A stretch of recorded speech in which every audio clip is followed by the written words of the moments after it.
Yeah. Well, I'd love to start, and maybe Raj, we can have you start this time. What do you think no longer holds true as far as our ideas about adult retail? And what has really shifted maybe in consumer behavior most significantly that's impacting where we are now as we head into 2026? So it's a very interesting question. I put a lot of thought into it because for the last 13 years, I'm online only. I'm the reason why retailers are not happy. So I think that's why I'm put on the last side of this table. But my previous year's experience has always been in retail, and I have a lot of friends who are in retail, and I understand what's changed in 2026 is primarily two things. Foot traffic does not equal conversions. Maybe it used to, now I don't think so. And second, the price of a product is not the only reason for conversion. You may face that earlier on where price was the differentiator for the products. But now, if you, yeah, I think a consumer is looking to make a purchase with two mindset, price and speed of delivery. I understand this price at a retail store may be a little higher than online. But what you have is the delivery. You can give it right then in their hand. You have the experience. You have the expertise, which very well make up for the price. So if you're able to deliver this message in the right way, you have a win. And in 2026, don't be worried that price is the only reason you're not gonna get conversion. And don't just be hoping that foot traffic equals to conversion. So you gotta work on both sides of the triangle to make it a full circle. Nice. Does anyone want to piggyback on that? We don't have to go down the line. I'm happy to jump in. Sure. Yeah. I kind of completely agree with everything that you said. Everything I do is trying to get the consumer to come through the websites. And the biggest change that we're noticing, particularly with retailers, is number one, the marketing funnel doesn't exist like it did this time last year. AI has changed everything. You know, normally a consumer would go to Google, they'd type in what's the best sex toy to buy. They get a whole list on the first page of Google of like men's health articles, women's health articles. They click through, they'll find out what are the best toys, and they'll get a nice little link that will come through to a retailer. But AI summaries have changed all of that. The first page of Google now, you're starting to see Reddit threads popping up instead. You're getting consumers aren't clicking any longer. Over the past 12 months, clicks are down 60%. 60%. So the traffic is falling. So conversion is more important than ever right now. But what we're really noticing is trust is more important and authenticity. People don't come through to a retailer to just buy a toy. They can go directly to the brand themselves. And a lot of people, they're going through to the brand. So what retailers, what we're noticing is they need to provide something extra. And education is one of the keys here. We're noticing that sex educators that are on websites that are talking about the products on the product page, doing demonstrations.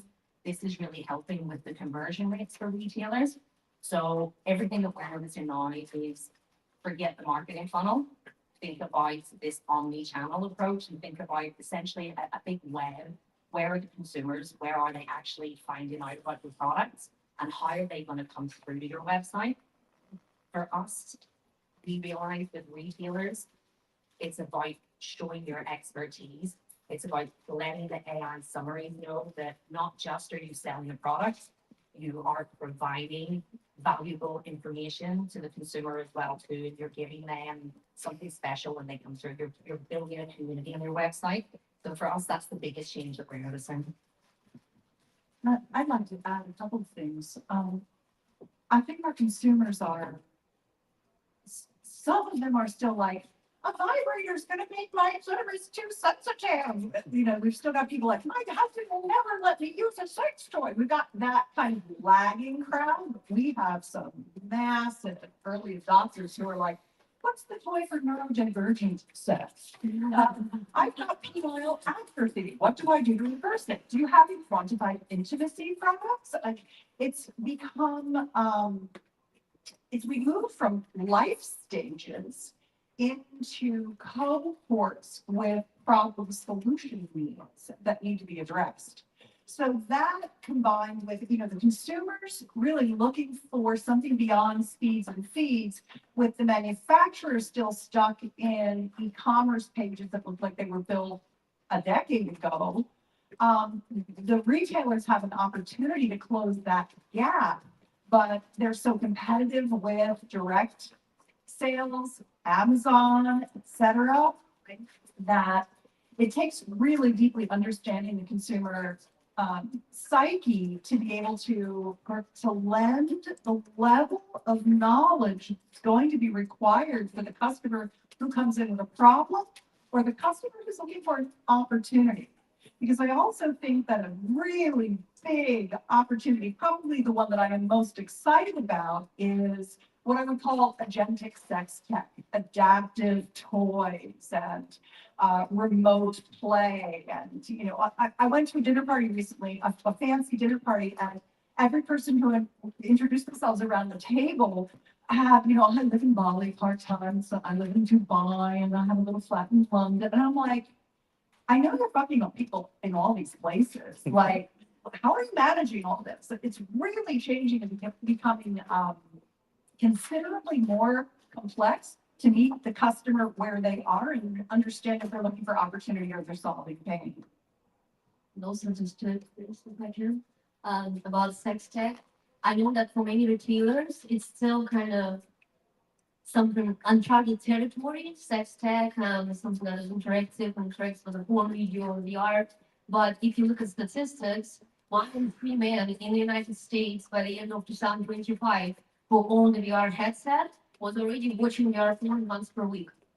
And some people already have this headsets, let's say, for metaverse or for gaming, right? So when you educate them about the technology that allows to sync your toy to that video, of course, they probably going to be at least very interested in experiencing it for the first time.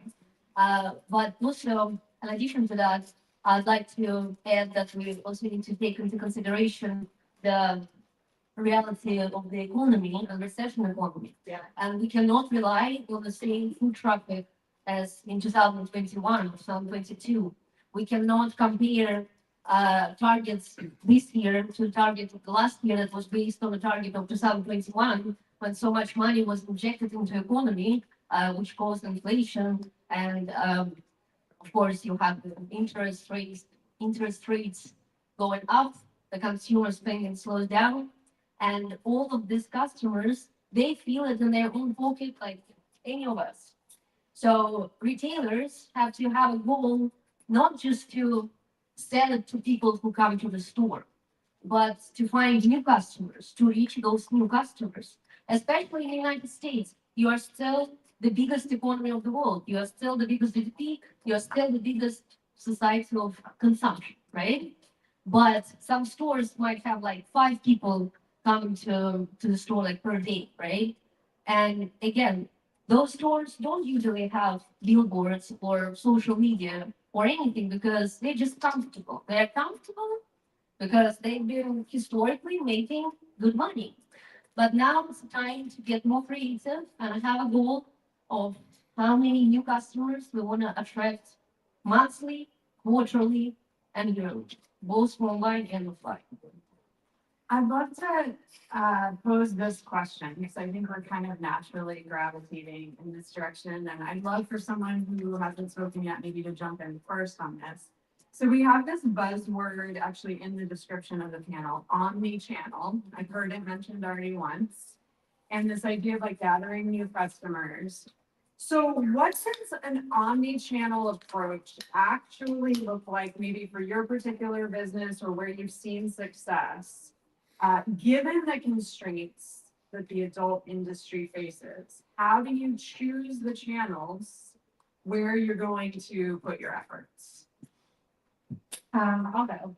Sure. So we've actually, because we're mainly retail, we've actually had kind of a deep dive into the e-commerce and the omnichannel environment. Google is really only part of it, like TikTok, Instagram, but like you really have to be out in everything. And people really want to like connect to someone now. Like if you have a spokesperson talking about that, or not a spokesperson, but like an influencer, like the influencer community is huge right now. If people can put a face to a product, they're more, that's gonna kind of like steer them into that direction, regardless of, like you said, the cost. It's really, they want to connect the face to a product with somebody that they like, trust talking about it. So you really have to be on all platforms as far as that goes. Even with the restrictions, you kind of have to find your way around it. Yeah, I think too, adding on to that, like something that for our brand, and we are a little bit different because we're founded by a doctor. So we do naturally have that built-in authority figure. But I think for us, thinking omnichannel is, we started out as D2C only because back then, and still even today, people aren't super comfortable buying sex toys, especially anal care. And so we said, well, D2C makes the most sense. It's kind of a blush product. But then, you know, you also have the urgency. There are some products that maybe you don't feel comfortable buying in store, but then other products have more of a, they're like as you need it. So for that, it was like, okay, how do we focus on things that then like, hey, I forgot this, I need to run into a store locally to buy it. And then also thinking of like maybe untraditional avenues like doctor's practices for some toys, for some products. We've actually seen like a weird, like there was that whole like live shopping that is still very popular, but we're finding it now coming in for our types of projects. And those becoming like, to me, an HSN QVC model seems so silly. That's just not how I shop, but for a lot of our retail partners who are now getting into it, they're finding like really, really good success because you're, you know, when we're penny pinching, when we're looking at our dollars more, it's not just about buying like cheap product, it's about buying product that has like high quality, that has high values, that I can use more often. And that's where we're seeing that a lot of people are turning towards that. They're not buying less. They're just making sure that what they're buying is something that they need and that will last. I don't think that. Yeah. Turn the mic on. Fine. Yeah, so one thing that I just wanted to mention is we're talking a lot about customer acquisition here, and one of the things that I really just want to touch on is retention, right? Customer retention of the customers that you already have. You have to nurture those relationships. And especially with the rise of like marketplaces using things like Amazon, right? Which is a great revenue channel. But the other thing is it does place kind of a distance between you and the customer. They're not having a one-on-one interaction with your brand other than your product, right? And so really leveraging those retention channels, like things like loyalty programs, for example, really nurturing the customers you already have and giving them all of those things that we want to provide to customers we're trying to acquire, to educate them, to give them more in-depth information than they already received when they did buy from the marketplace. Being able to have those customers be deeply paid attention to as well because they're already there for you. And so leading into own channels, they do so much work for us, right? Like doing segmentation in your email programs. If you have an email program, you know, letting people do things like surveys that are going to help you segment into the kind of product that they're looking for, their experience level, what their body is telling them they want. And that's something that I really try to focus on as well, because acquisition is important, but if you don't have customers to hold on to, then what do you have?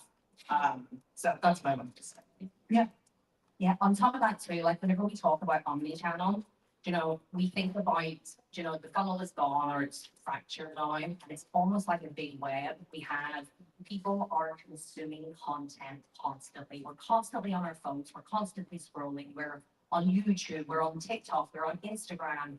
If we ask a question into Google, we end up on Reddit, which is where people actually have real conversations and they're asking real questions, and there's a real opportunity for retailers to get in there. We can have sex educators going in and just providing real answers as opposed to some of the dodgy answers we can actually see there. Another big thing we're noticing is AI is everywhere. There's so much paid content out there as well too, and the consumer wants real content, wants real people. They want to see the shop owners on TikTok actually talking about the products. They want to see whenever they go onto the website, you've got video content there, you can have user generated content, that you've got, you know, not just one-off partnerships, that you're actually working on long-term partnerships with real people that have real values that match the values of your brand. Like for me, this is the most important thing about omnichannel. While yes, it is about being everywhere, but a lot of the time we don't have a lot of the resources to be everywhere. So it's more figuring out who exactly is your customer, where exactly are they, and investing in those channels, and then kind of really growing authentic, providing credible, authentic kind of advice for them essentially. That's the key to marketing right now, and that's what we're seeing is working most effectively for retailers, particularly retailers that are online. On top of that, when it comes to omnichannel, we're really starting to see a big shift towards grassroots marketing now as well. People are fed up with all the fake content online. They want to see brands, they want to see retailers that are supporting local community initiatives, that are, you know, really getting out there into the community, that are running panel talks inside their stores. And I think over the next year, we're going to see a big shift towards this. Yeah, does anyone here have an example perhaps of going in really strongly on one channel versus kind of spreading out your initiatives across channels? Hi. So I would have a little different opinion, though I do align a lot with what you said. By the way, I like your accent, Kathryn.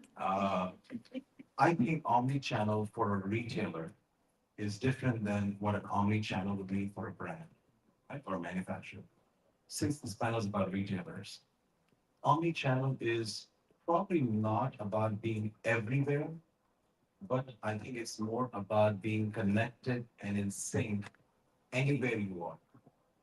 So, like to your question, a retailer, if you put myself in the shoes of a retailer, I understand the radius of my customer is maybe 5 miles to my store, unless I'm in a New York Fifth Avenue, Museum of Sex, and I've got a lot of foot traffic, so that's a different scenario. But most retailers, their radius is 5 to 10 miles. So if they have to go where the customers are, one, of course, your storefront, your signage, your display. You have the traditional methods of marketing, if it's allowed, still the mailers.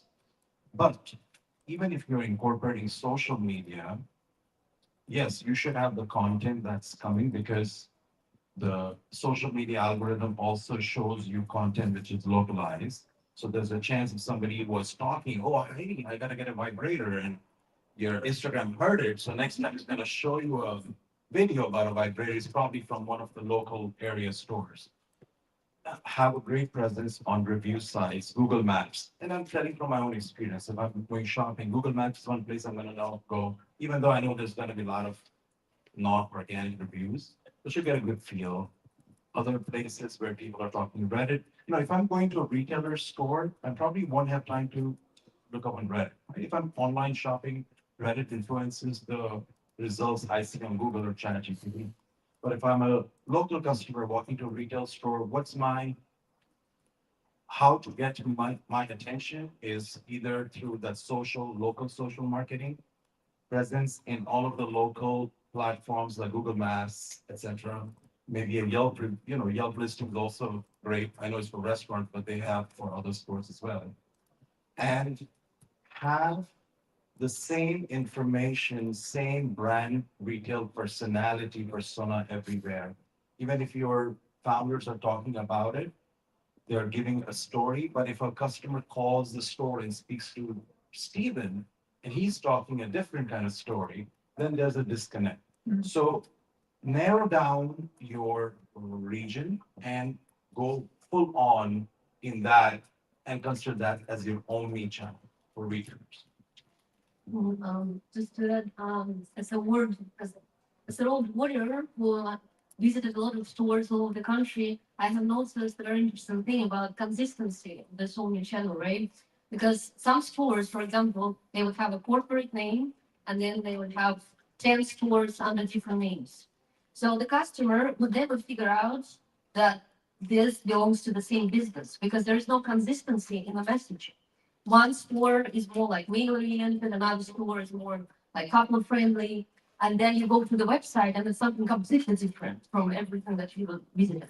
So I think this idea of building your message based on your branding and the components of your brand, uh, this is the step number one, right? So what is your message? What is your positioning? What is your identity? What is your brand story? Because many of retailers have such a fascinating stories about how they open this business and how they run this business with their spouse or how they build community around their shop. But you only hear about it when you are at the showroom and have a drink with them, right? It's never on the website. It's never listed anywhere and it's not a component of their brand for some reason.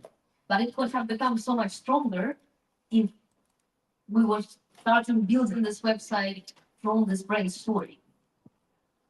And I'd like to add something and leverage off of what a few people have said. I have a very process-oriented mind, and one of the things that I think is a great opportunity, I've been in advertising and media my whole life, and I understand the importance of impression marketing. But not branding necessarily. I think we are moving, like what Kathryn was saying, moving into experiential and authentic types of things. I'll use an example. I'll use an example from Kate's company of the Luxus, the new toy that is the Luxus. It's a couple's love-making toy that has a vibe for her clitoris and penis ring that is a proximity sensor so that when they're making love, it kind of increases the sensation as he's going in and out of her.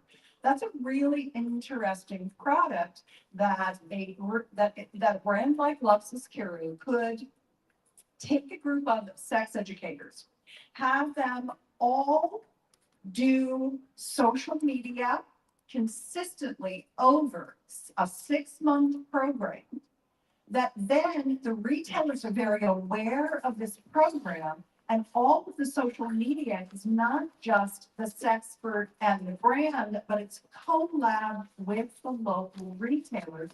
So that work gets pushed to their social media strategies.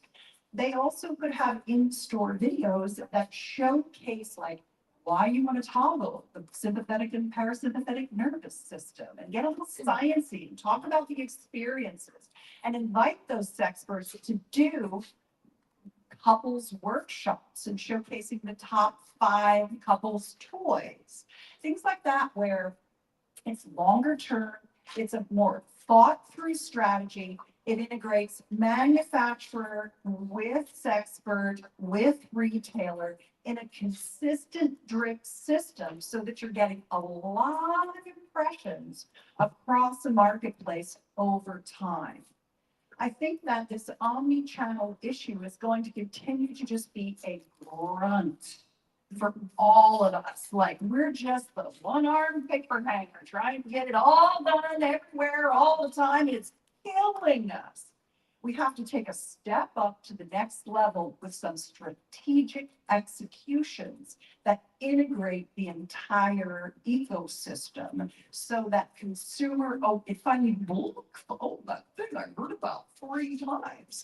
I talked to my husband and he's down to do it. I'm gonna get it. Now, where they buy it?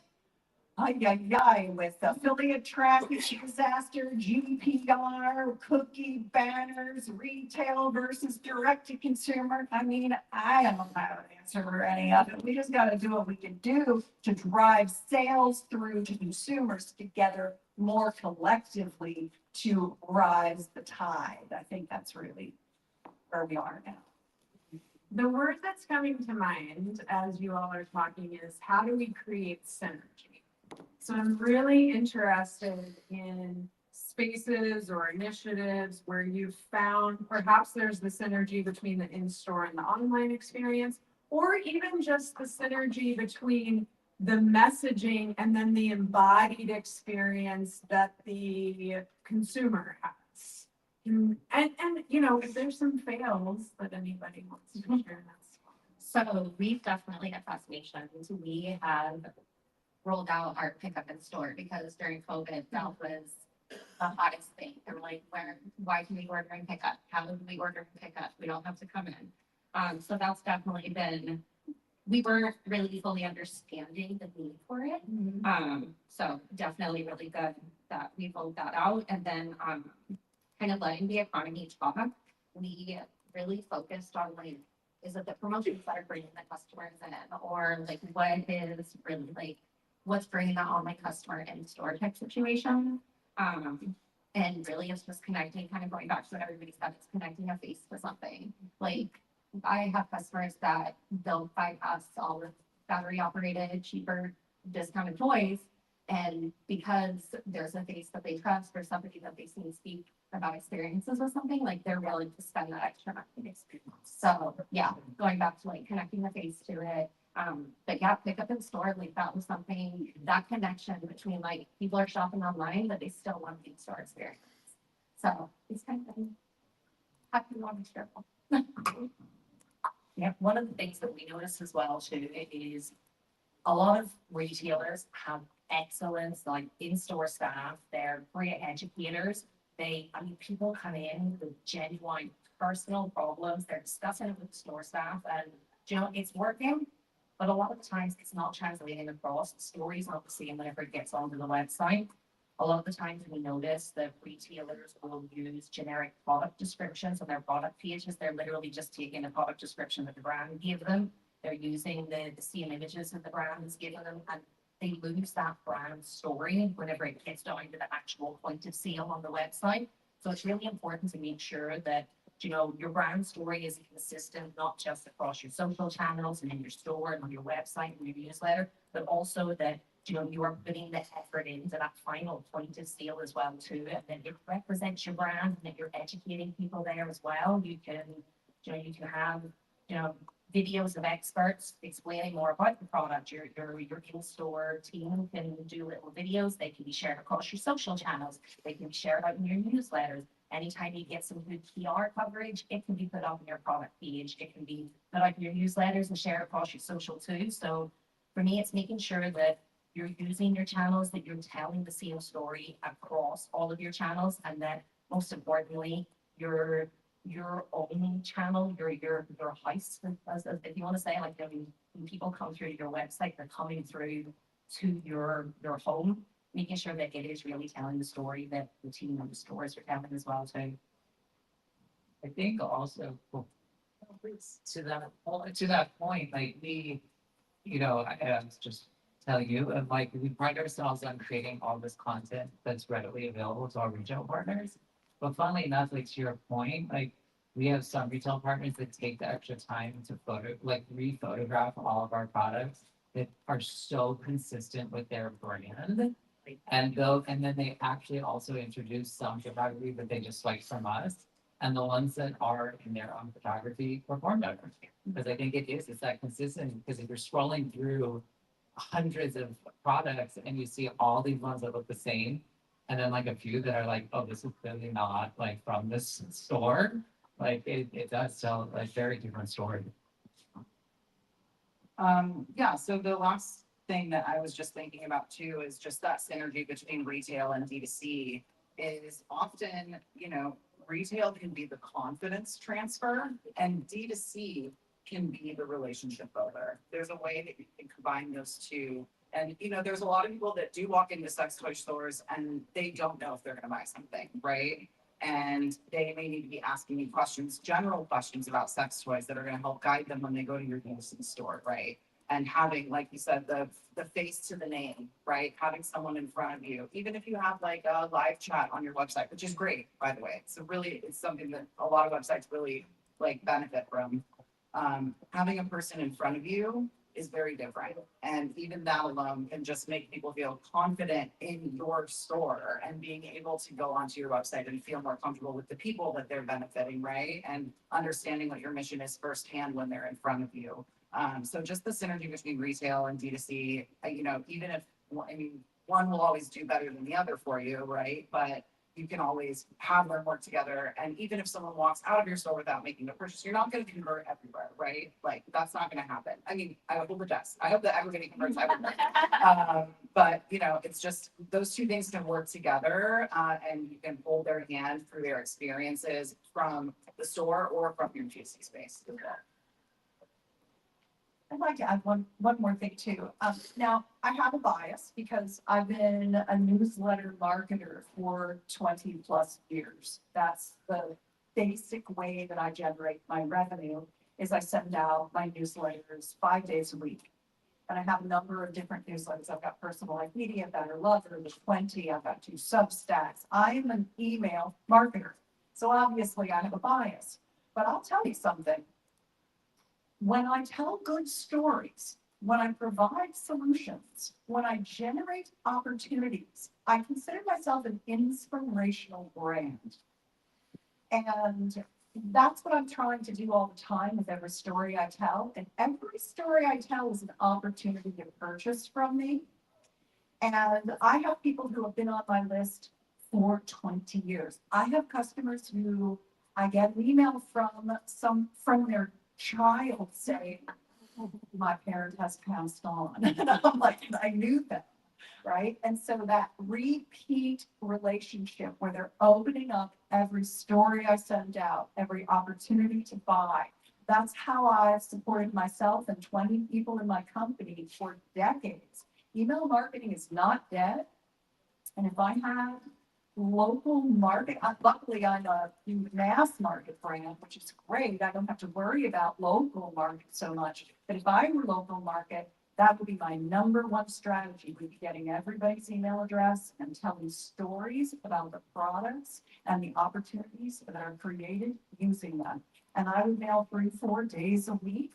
And I would do that market segmentation. I think you talked about that, Ellie, right? Market segmentation, doing your quizzes and things like that. Like, that is brand zero for revenue generation right there. All the other stuff is frosting on the cake to email marketing to this day to me. Yeah, I mean, and I think when thinking about synergy, you've got to really kind of lean into what your customers are telling you. You know, when I started at Magic One a few years ago, all the retailers were like, oh, everyone is coming into the stores and they're just buying online. And so it's like, okay, if we see the trends, how do we work with them rather than working against them? You're not going to shift the consumer behavior, right? So what came out of that for us is these little like QR codes that meet that need in the store for the customers to shop around online. But that QR code takes you to a review site. And all the information it has there is just positive reviews and press write-ups about all of the Magic Wand models. You can't shop on that site, but now you've met the need. You've fed the urge that person has as far as like their curiosity about the product. And then hopefully you're helping to convert the sale in the store. So figuring out like when you see the issues presenting themselves or the blocks within your sales channel, how can I work with this rather than working against it? You're never going to shift the tide, right? So I'm really curious to hear how you all decide which growth initiatives to invest in. Because we have time constraints, we have budget constraints, we have staffing constraints. So how do you go through that process of deciding how to allocate your resources for growth specifically? Girl. It's the two ends are. It's like, yeah, that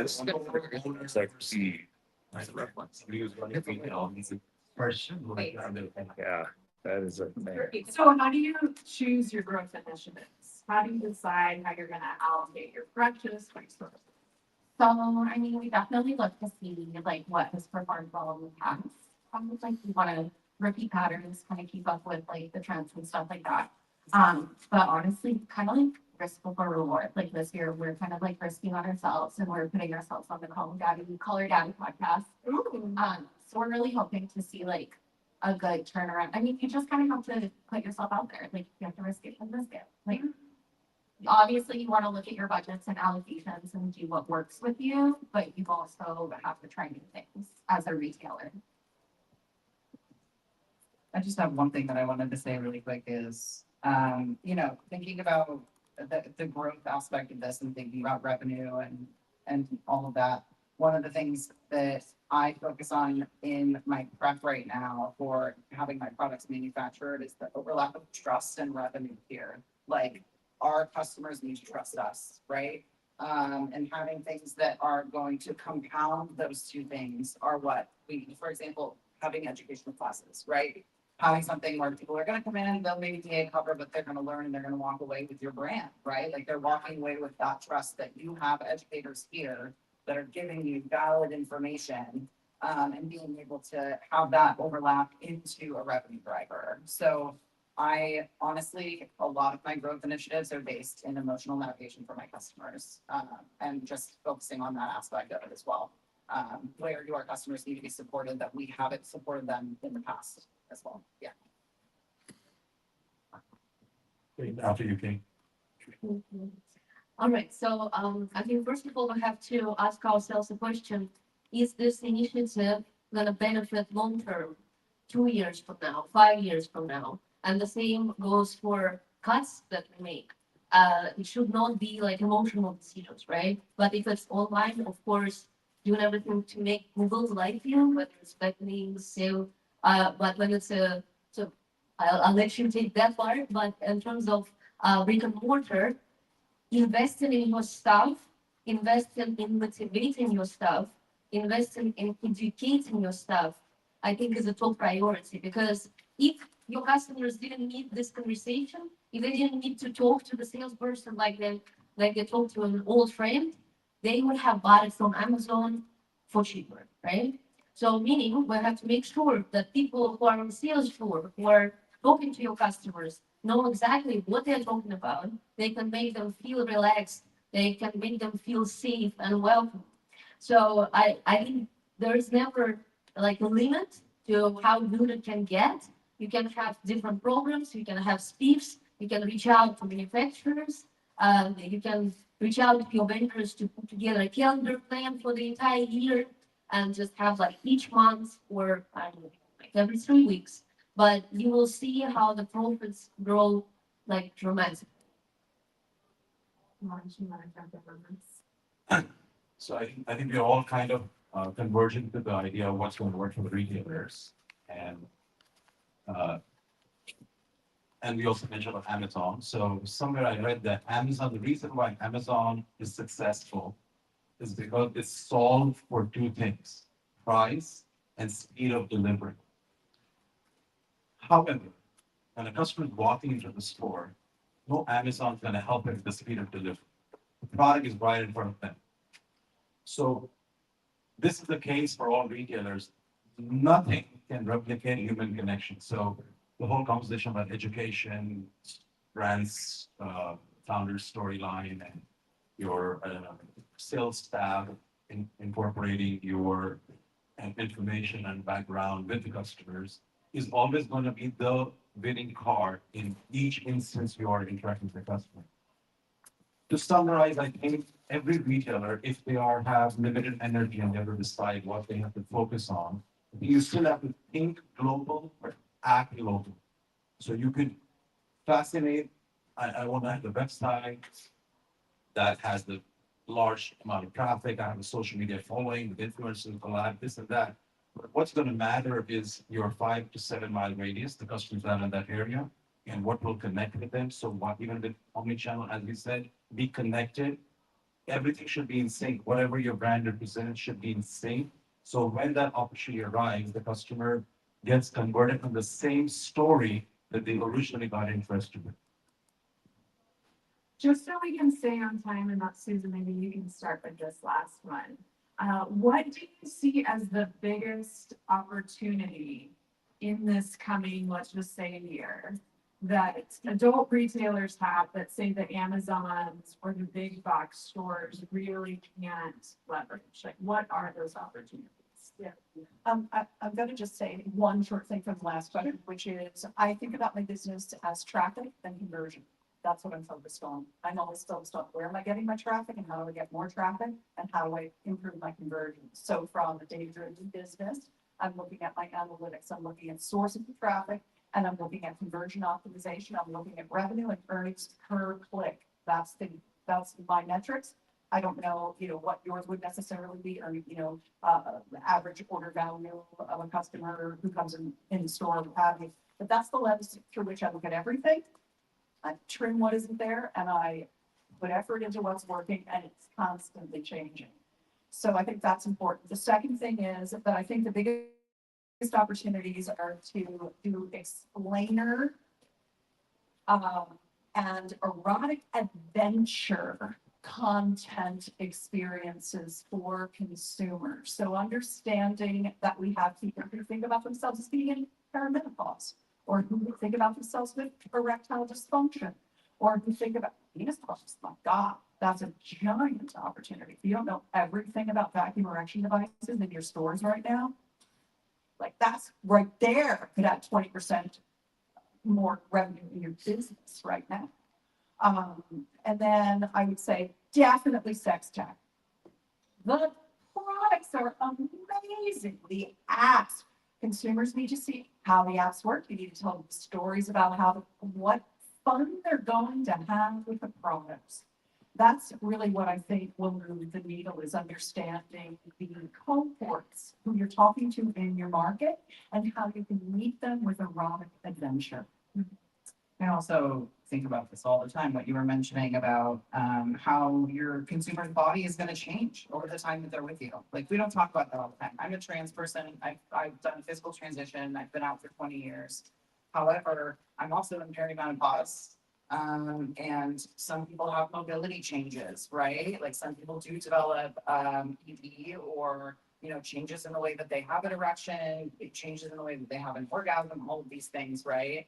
And that's one of the things that I really, really try to focus on, is when I'm thinking of a toy, I'm thinking about how is this going to benefit my customer emotionally and functionally, right? How can I make something that feels really good and also serves a purpose that might alleviate something that makes them feel uncomfortable in the bedroom?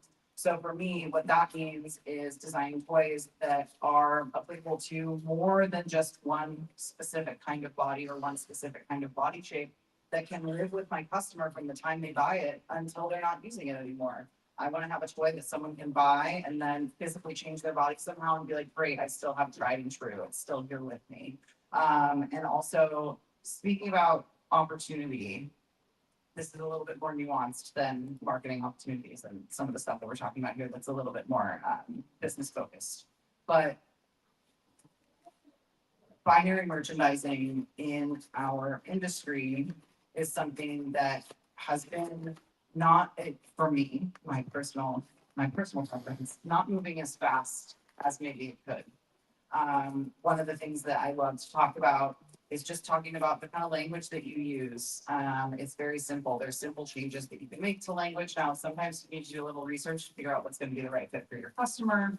But being able to, have someone, if you're doing brick and mortar, have somebody walk into a store and not see a his and her. I've walked into countless sex toy shops and I've looked around and gone, damn, I feel like shit, I'm getting out of here. Sorry, excuse me. It's not very professional, don't say it that way, but it's true. And having a space where someone can come in, whether that be D2C or retail, and not feel like someone is making assumptions about their body type or what they want, is what people need. The generous expansive community is begging for this. We are, not only in the sense of like products provided for us and focused on us, but also in employment in the industry and things like that. That's a big opportunity too. Like, if you really want to know what we need, bring those people into your boardrooms. And I think that's a huge opportunity for so many people. Being able to, why would you not want that growth of a whole new community of people that are begging for support and want to have visibility in this industry, because we deserve it as much as anybody else. And being able to design something, for example, one of the things that I've designed like a bolo style, what we call like a bolo hawk ring, right? But making an adjustment there that can, thank you, a lasso, making it a little bit easier for someone like me that has been on testosterone, my body has changed, and I want to give it the effect of having an erection with a body that I may not have right now, right? Having something that I can assist in the gender dysphoria and the thoughts about my body that I have during sex that ruin it for me. Being able to take something that also feels good and makes me feel more affirmed is what's going to keep me moving in my own journey with my own body. So I know it's kind of long-winded, but I just wanted to say that it's a huge opportunity. Like, there's a huge community of people that really need to be recognized here in these spaces. And so just, you know, taking a little bit more time to think and triage your customer a little more delicately, I think is a huge opportunity for people that have in person, and then also how you do your category merchandising on your website too. Just the way that you categorize your toys and things like that can be very impactful for someone's experience. I think actually on that point as well too, whenever it comes to any content marketing that independent retailers are doing, you know, it's very important that if you're writing blogs or if you're gonna write a blog about the best toys for trans body, get a trans writer to come in and actually write it, you know, don't have some anonymous person that hasn't lived that real experience and keep going on about it. But right now, authenticity is the most important thing. And you've got to live it on your website, you've got to live it in your stores as well. So across your socials, you know, if you're going to promote the product for perimenopause, make sure that it's somebody that's actually experiencing that can talk about it. And yeah, really get out there into the community, get working with all of the local sex educators and build that grassroots community. I know folks have to get to their meeting, so I'd love one more comment on the opportunities that this year presents. And then if anybody has questions, obviously, please feel free to come up and ask. Rebecca? There's one thing to add. I feel like it's nothing monumental, but like when I think of all the stores that I had to go to for research, I almost feel like sex stores, a lot of stores like forget that it is still a retail experience. If that makes sense. Like I walk into some stores and I'm like, I'd actually rather go to Amazon because I didn't have to have this awkward interaction with someone that it was totally worthless. And then you go to like, you don't experience that in clothing and beauty, but I finally experience that a lot. Like it's kind of awkward. Like you're here for your essentials. You don't want to talk to anyone, and maybe that is the point of the store. But the ones that we at least find the most success with are the ones that take the time to take me up on the offer to educate their staff, that look at our resources, that make the customer feel like, okay, I'm here for a shopping experience that I couldn't have gotten online, that I couldn't have gotten on Amazon. And I feel like that's such a minor thing. And I get like there's high turnover, or there might be, or staffing issues, but even just like that little bit of like knowing what you're selling, like, and not making it uncomfortable makes a big difference for brick and mortar. As brick and mortar, we definitely pride ourselves in that customer connection. Kind of just to like point out, like with adult products, expanding like Walmart and Target and stuff last year, like we're really priding ourselves on making sure that we're answering those uncomfortable questions in the most comfortable way possible. Like we want that customer to come back and feel comfortable telling us about their toy experience. Otherwise, like I'll just go to Amazon. Exactly. Right? Yeah. So retail brick and mortar, we very much still pride ourselves in that customer service aspect because you're never going to get that. Great. Well, thank you all so much for sharing. Thank you so much. With us. We can give our hand off.